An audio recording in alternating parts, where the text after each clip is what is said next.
नमस्कार दोस्तों, unique exam IAS में आपका फिर से एक बार स्वागत है। आज हम इस साल के पॉलिटी के क्वेश्चंस की एनालिसिस करेंगे। आइए शुरू करते हैं। दोस्तों, इससे पहले हम शुरू करें, एक बार हम थोड़ा सा ब्रीफ ओवरव्यू भी ले लेते हैं। इस बार के जो पॉलिटी के क्वेश्चंस थे वो थोड़े से पिछली बार से मुश्किल तो थे। पिछले जो एग्जाम्स आ रहे हैं उनमें थोड़े से मुश्किल तो थे, पर उनमें ऐसा कुछ भी नहीं था जो हम हैंडल नहीं कर सकते थे। एक सीरियस स्टूडेंट वो क्वेश्चंस बड़े आराम से हैंडल कर सकता था। आइए देखते हैं। Consider the following statements pursuant to the report of H.N. Sanyal Committee, the Contempt of Courts Act 1971 was passed। तो दोस्तों यहाँ ये कह रहे हैं कि एच.एन. सान्याल कमेटी की बात कर रहे हैं। तो एक जो नॉर्मल सीरियस स्टूडेंट है, ऐसा हो सकता है कि उसको ये इस नाम से वो वाकिफ नहीं हो, पर हम ये तो जानते हैं कि कंटेम्प्ट ऑफ कोर्ट एक्ट 1971 में पास हुआ था। तो एक इंफॉर्मेशन पर तो हम पहुंच सकते हैं, इसको हम अभी विचाराधीन रखते हैं। दूसरे ऑप्शंस एक बार देखते हैं। Constitution of India empowers the Supreme Court and High Courts to punish for contempt of themselves। ये एकदम सही है। हम जानते हैं आर्टिकल 142 में सुप्रीम कोर्ट और 215 में हाई कोर्ट के पास पावर ऑफ कंटेम्प्ट हैं। तो this is absolutely correct. Next आता है the constitution of India defines civil and contempt, civil and criminal contempt. तो जो सिविल एंड क्रिमिनल कंटेम्प्ट है ये कंटेम्प्ट ऑफ कोर्ट एक्ट में दिया हुआ है। कॉन्स्टिट्यूशन कहीं पे भी सिविल या कंटेम्प्ट की कोई बात नहीं करता, सिविल या क्रिमिनल कंटेम्प्ट की कोई बात नहीं करता। ये जो डिटेलिंग है ये कंटेम्प्ट ऑफ कोर्ट एक्ट 1971 में दी गई। So this becomes wrong. Next है in India the parliament is vested with the powers to make laws on contempt of court. ये बिल्कुल सही है। जो यूनियन लिस्ट है उसमें आइटम नंबर 77 और कंकरेंट लिस्ट का आइटम 14 कंटेम्प्ट ऑफ कोर्ट की पावर देता है। इस पे एक्ट बनाने की पावर देता है यूनियन पार्लियामेंट को। और ये हम यहाँ जानते भी हैं कि जो कंटेम्प्ट ऑफ कोर्ट एक्ट है ये पार्लियामेंट द्वारा पास किया हुआ एक्ट है, यूनियन पार्लियामेंट का एक्ट है। तो दिस बिकम्स करेक्ट। और इसका एक और एनालिसिस का आप तरीका देख सकते हैं। जैसे इंडिया में है सिंगल इंटीग्रेटेड जुडिशरी, जो कि यूएसए में दूसरी तरह से जुडिशरी होती है। वहां पे फेडरल जुडिशरी और स्टेट जुडिशरी में बाइफर्केशन होता है। फेडरल कोर्ट्स अलग होते हैं, उनकी हायरार्की अलग होती है, स्टेट कोर्ट्स की हायरार्की अलग होती है। पर इंडिया में ऐसा नहीं है। इंडिया में लोअर कोर्ट होते हैं, उसके ऊपर हाई कोर्ट होता है और उसके ऊपर सुप्रीम कोर्ट होता है। और ये सारा का सारा एक ही स्ट्रक्चर है। तो इसमें जो कंटेम्प्ट की या इस तरह की पावर्स होंगी उस पे भी दो अलग अलग लॉज नहीं बन सकते। तो उस पे जो लॉ होगा वो एक ही लॉ होगा, कंटेम्प्ट ऑफ कोर्ट एक्ट, क्योंकि जुडिशरी भी सिंगल इंटीग्रेटेड जुडिशरी है। तो therefore this power is vested with the union parliament. This becomes correct. तो हमारे पास 2 and 4 करेक्ट ऑप्शंस बनते हैं। 1, 2 and 4।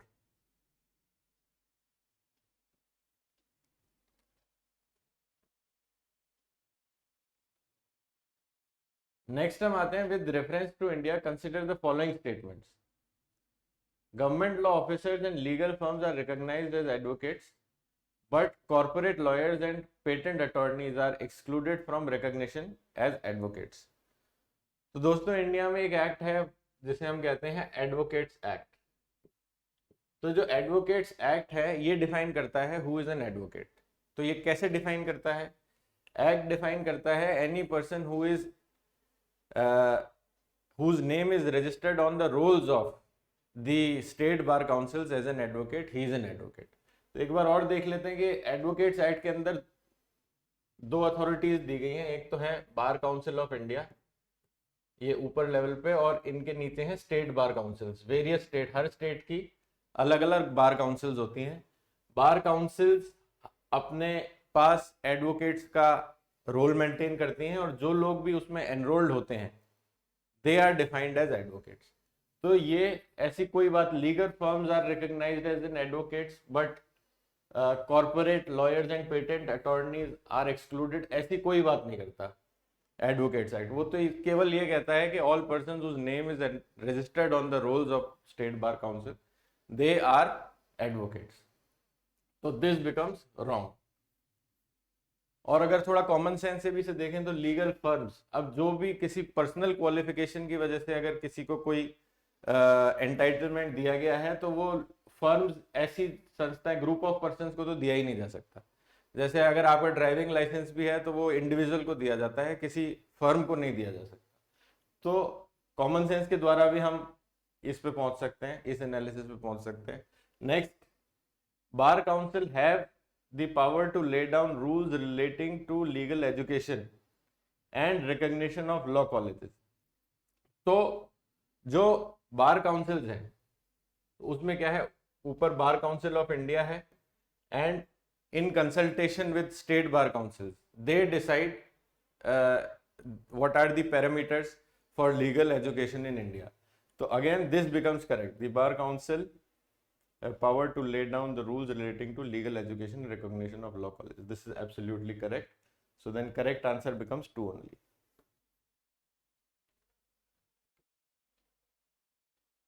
नेक्स्ट हम आते हैं, consider the following statements. A bill amending the constitution requires prior recommendation of the president of India।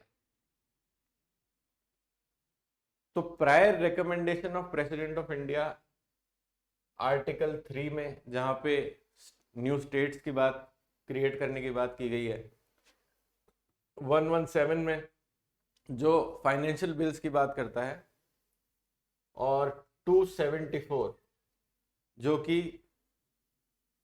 Matters of taxation laws in which states are interested, in category of laws में prior recommendation of president की बात करता है। Constitution की जो amendment है ये दिया गया है 368 में।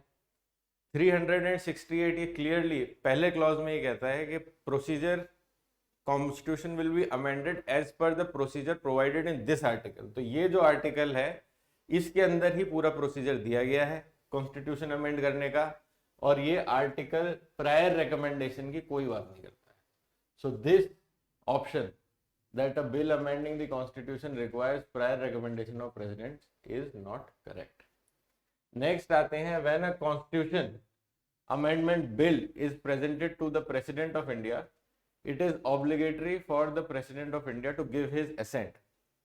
again article 368 ये प्रोवाइड करता है कि president shall give his assent, word है shall give his assent। तो जब shall give his assent बोला गया है तो ये ऑब्लिगेटरी नेचर हो जाता है for president to give his assent। This is absolutely correct. Then आते हैं, a constitution amendment bill must be passed by both the Lok Sabha and Rajya Sabha by special majority and there is no provision for joint sitting. Absolutely correct, क्योंकि हम देख ही चुके हैं 368 में complete procedure दिया गया है, ये जॉइंट सिटिंग की कोई बात नहीं करता। जॉइंट सिटिंग जो हमने पहले पढ़ा था वो जॉइंट सिटिंग ऑर्डिनरी बिल्स के लिए होता है। तो for constitution amendment 368 joint sitting की कोई बात नहीं करता। So this is correct option. Correct option becomes 2 and 3।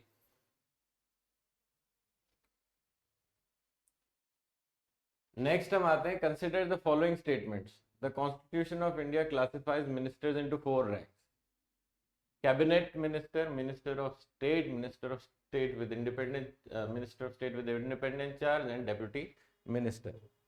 तो कॉन्स्टिट्यूशन जो है वो बात करता है काउंसिल ऑफ मिनिस्टर्स की। प्रैक्टिकली ये कैटेगरीज होती हैं मिनिस्टर्स की, बट कॉन्स्टिट्यूशन, सवाल कह रहा है कि कॉन्स्टिट्यूशन ऑफ इंडिया क्लासिफाइज, तो कॉन्स्टिट्यूशन क्लासिफाई नहीं करता है। तो दिस इज रॉन्ग।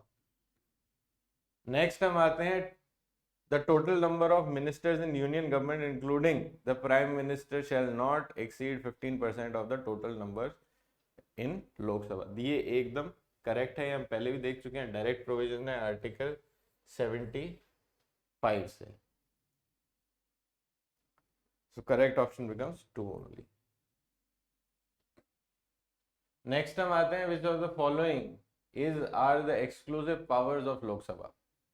लोकसभा के पास विशेष पावर क्या है, एक्सक्लूसिव पावर क्या है जो केवल लोकसभा के पास है, राज्यसभा के पास नहीं है। पहला कहता है to ratify the declaration of emergency. ये हम पहले भी देख चुके हैं।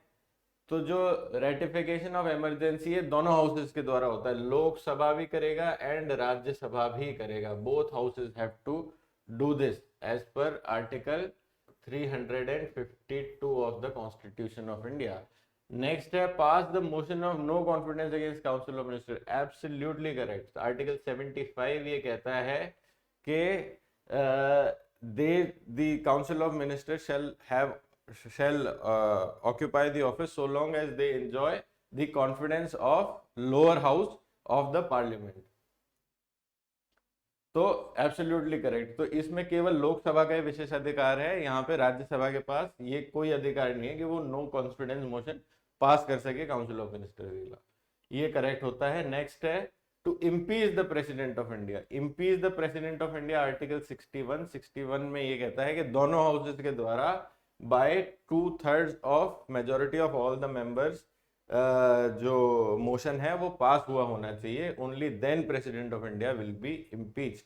सो दिस बिकम्स रॉन्ग क्योंकि दोनों के पास है, यहाँ पे Lok Sabha plus Rajya Sabha both have to do this. So correct option becomes only 2।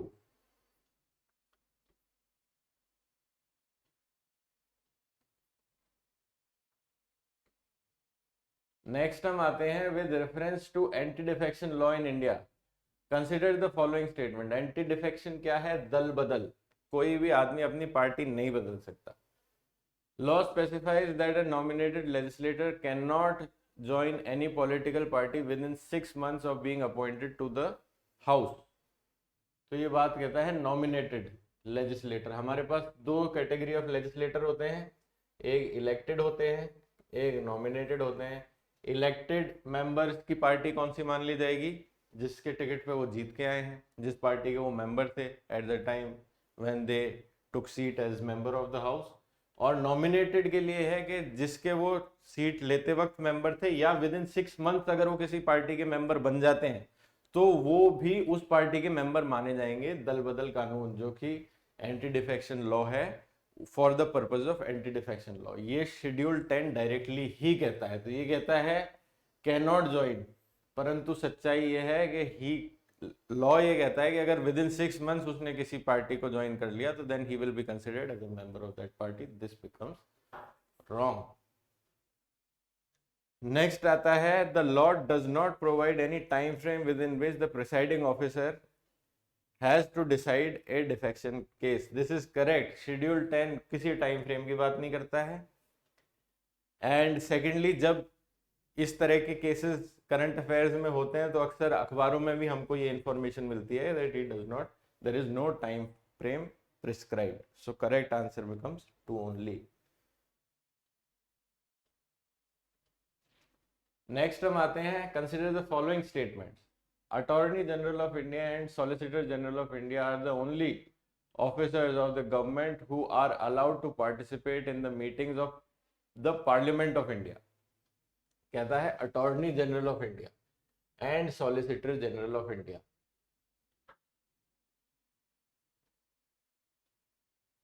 तो solicitor general of India is not mentioned in constitution. Constitution दो अथॉरिटीज को रिकॉग्नाइज करता है, अटॉर्नी जनरल ये होते हैं यूनियन लेवल पे, और एडवोकेट जनरल ये होते हैं स्टेट लेवल पे। तो ये इन ऑफिसर्स की बात कॉन्स्टिट्यूशन ऑफ इंडिया कहता है। सेकेंडली कॉन्स्टिट्यूशन ऑफ इंडिया कहता है कि कोई भी मिनिस्टर या attorney general in case of union legislature they can attend the meeting of the house, they can speak in the proceeding of the house, but they cannot vote in the proceeding of the house. Likewise any minister of state or advocate general of state can do likewise for state legislature. So this is wrong. And solicitor general का कोई जिक्र ही नहीं है, so this becomes wrong. Next है according to constitution of India the attorney general of India submits his resignation when government which appointed him resigns. ये बात नहीं कहता है, कॉन्स्टिट्यूशन ऑफ इंडिया कहता है during the pleasure of president, ये करते हैं ही holds office during the pleasure of president, ये बात नहीं करता है, ये कन्वेंशन हो सकती है बट कॉन्स्टिट्यूशन ऑफ इंडिया ये नहीं कहता है. So then correct answer becomes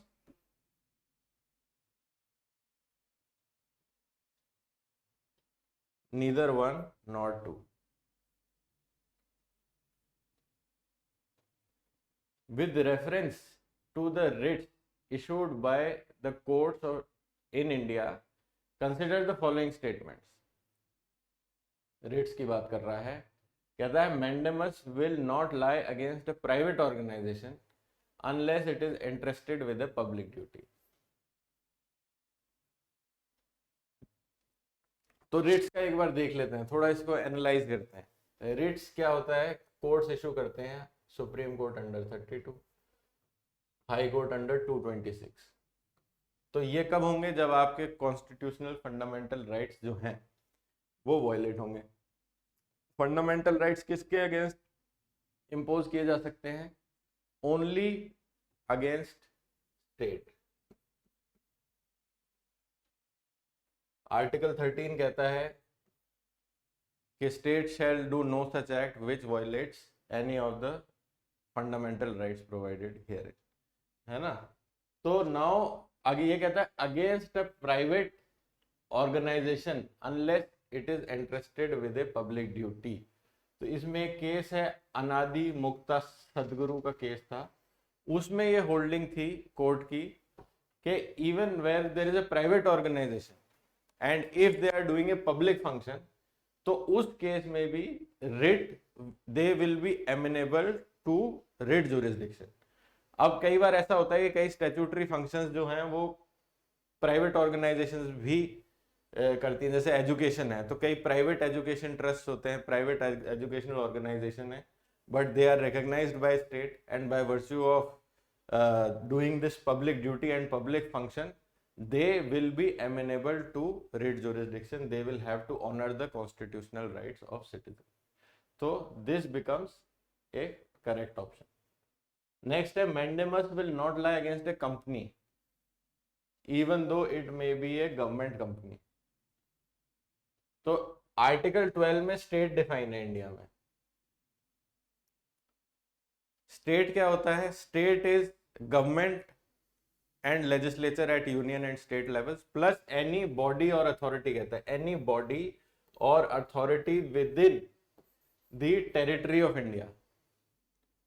तो बॉडी और अथॉरिटी कोर्ट्स ने इस पे बहुत विवेचना करी है और उसके बाद वो इस निष्कर्ष पे पहुंचे हैं कि कोई भी अगर कंपनी होगी, गवर्नमेंट कंपनी होगी, and because it is an agency and instrumentality of state, क्योंकि वो स्टेट के द्वारा कंट्रोल्ड है, तो it will also have to honour the fundamental and constitutional rights of citizen and it will be then amenable to writ jurisdiction of the courts and mandamus being one of the writs, so they will be amenable to mandamus writ. ये कहता है mandamus will not lie against a company even though it may be a government company.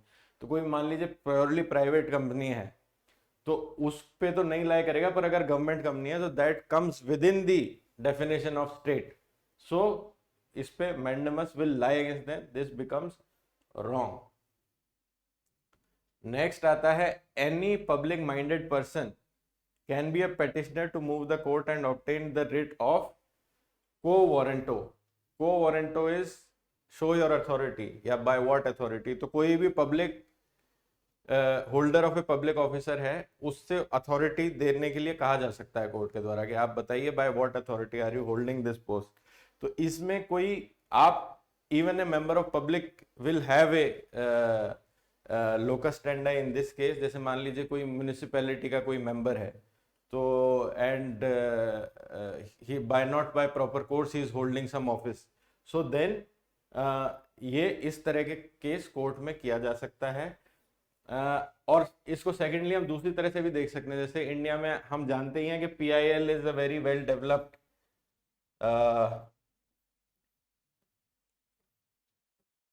Well developed branch of litigation in India. India में बहुत अच्छा काम हुआ है PIL के द्वारा। तो पीआईएल भी कोई जरूरी नहीं है, पीआईएल में भी जो लोकस स्टैंडाई के रूल्स हैं वो डाइल्यूट कर दिए जाते हैं, और कोई भी public minded person he can take up a cause, है ना। He may not be a direct victim, MC Mehta etcetera, ऐसे बहुत सारे केसेस हम जानते ही हैं, अखबारों में पढ़ के और थ्योरी में हमने पढ़ ही रखा है। So then any public minded person can be a petitioner to move the court to obtain writ of quo warranto. This becomes correct. Correct answer यहाँ पे हमारे पास आ गया 1 and 3, 1 and 3.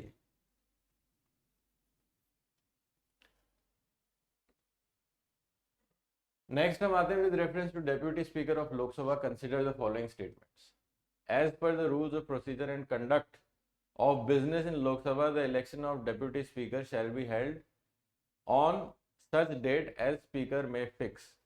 आर्टिकल इसमें देखिए 93 है कॉन्स्टिट्यूशन का।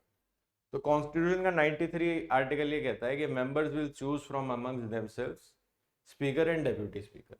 तो सबसे पहले कौन चूज किया जाएगा? स्पीकर चूज किया जाएगा। तो जब एक बार स्पीकर साहब इलेक्ट कर लिए जाएंगे उसके बाद then speaker becomes the master of the house. House में क्या बिजनेस होगा, क्या बिजनेस टेकअप नहीं किया जाएगा, क्या टेकअप किया जाएगा, ये सब स्पीकर साहब डिसाइड करते हैं।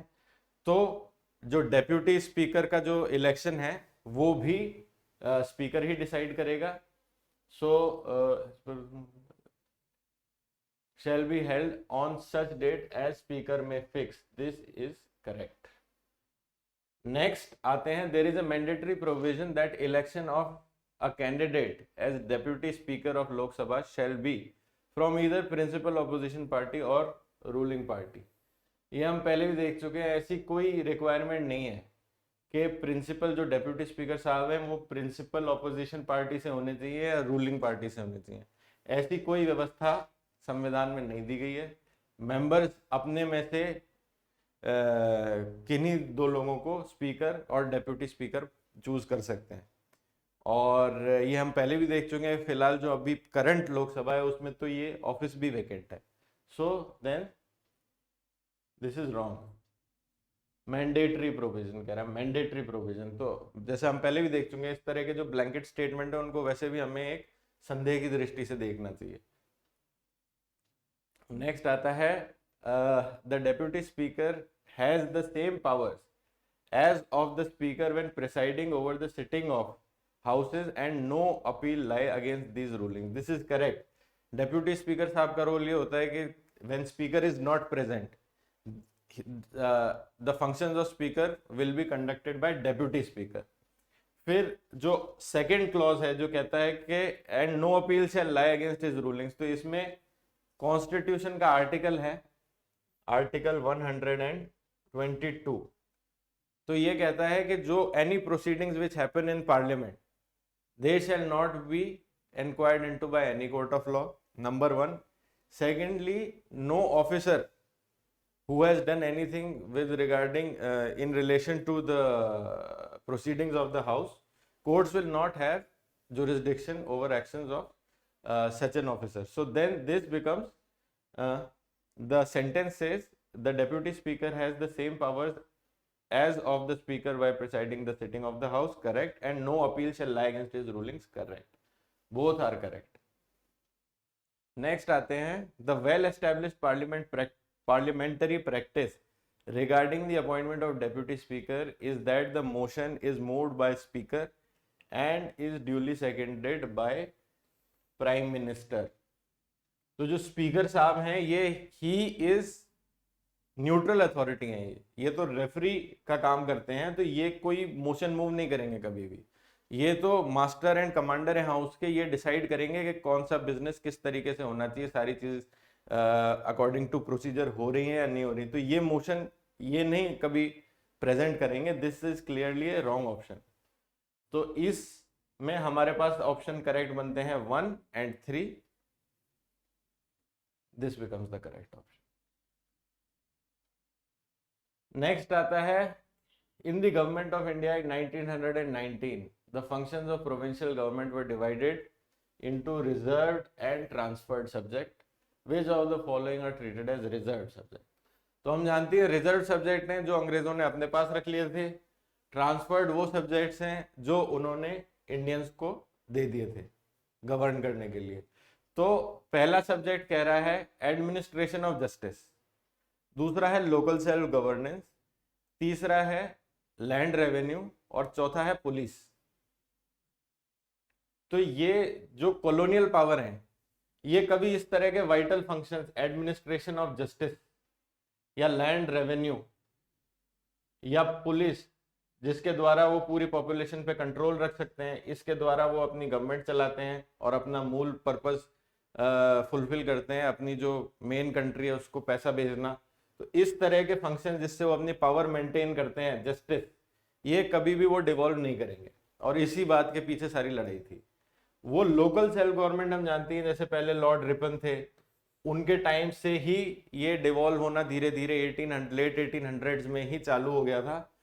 और ग्रेजुअल डेवोल्यूशन ऑफ पावर की जो बात थी उसमें यही था, लोकल सेल्फ गवर्नेंस के जो म्युनिसिपल इश्यूज थे और इस तरह के जो इश्यूज थे, सैनिटेशन एटसेट्रा, ये सारे इश्यूज इंडियंस को ट्रांसफर कर दिए गए थे। तो कॉमन सेंस के द्वारा भी हम पहुंच सकते हैं कि लोकल सेल्फ गवर्नेंस नहीं होगा, 1, 3 एंड 4 इसका उत्तर होना चाहिए।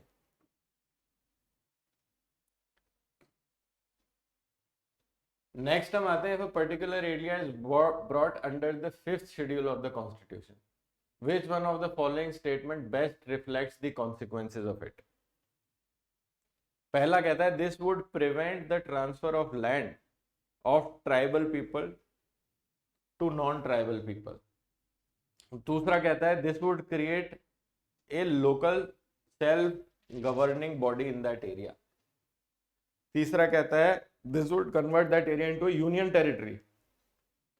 यूनियन टेरिटरी ऑटोमेटिकली, ये तो क्लियरली गलत है, क्योंकि यूनियन टेरिटरी तो जो पार्लियामेंट है वो डिसाइड करेगी यूनियन टेरिटरी का status.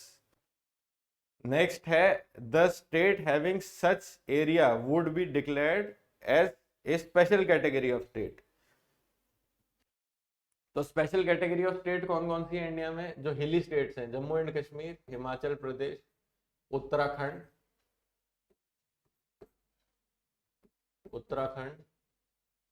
And north eastern states, ये हैं special category of states India में जो प्रोवाइड की। तो इसमें automatically the state would be declared as special category of state, ऐसा कोई प्रावधान नहीं है, दिस इज रॉन्ग। तो ये जो शेड्यूल्ड एरियाज हैं जो 5th शेड्यूल के अंदर हैं वो दूसरी स्टेट्स में भी हो सकते हैं, राजस्थान में भी हो सकते हैं, मध्य प्रदेश में भी हैं, राजस्थान में भी हैं। तो दिस इज नॉट करेक्ट। तो 3 और 4 तो हमारे पास सीधे ही गलत हो गए। अब देखते हैं this would create a local self governing body in that area. अब इसमें 5th शेड्यूल में हम देखते हैं होता क्या है 5th शेड्यूल। तो 5th शेड्यूल में अगर कोई एरिया आ जाएगा तो उसमें एक तो गवर्नर साहब के पास ये पावर होगी कि वो डिसाइड कर सकते हैं कि कौन से लॉज इन एरिया में एक्सटेंड होंगे, कौन से नहीं होंगे, या कौन से विद मॉडिफिकेशन होंगे। दूसरा इसमें होता है एक ट्राइबल एडवाइजरी काउंसिल बनती है। तो ट्राइबल एडवाइजरी काउंसिल जो होती है इसका फंक्शन ये होता है कि ये गवर्नमेंट को एडवाइज करती है how to conduct welfare in these areas. Advisory role है, नाम भी कह रहा है tribal advisory council, tribal advisory council. तो ये कोई लोकल सेल्फ गवर्निंग बॉडी नहीं है जो ये वाली बॉडी बनती है, ये एडवाइजरी बॉडी है। This is not a local self governing body पर से, so this is not correct. Schedule 5 ऐसी कोई बात नहीं करता है। नेक्स्ट हम आते हैं, this would prevent transfer of land from tribal people to non tribal people.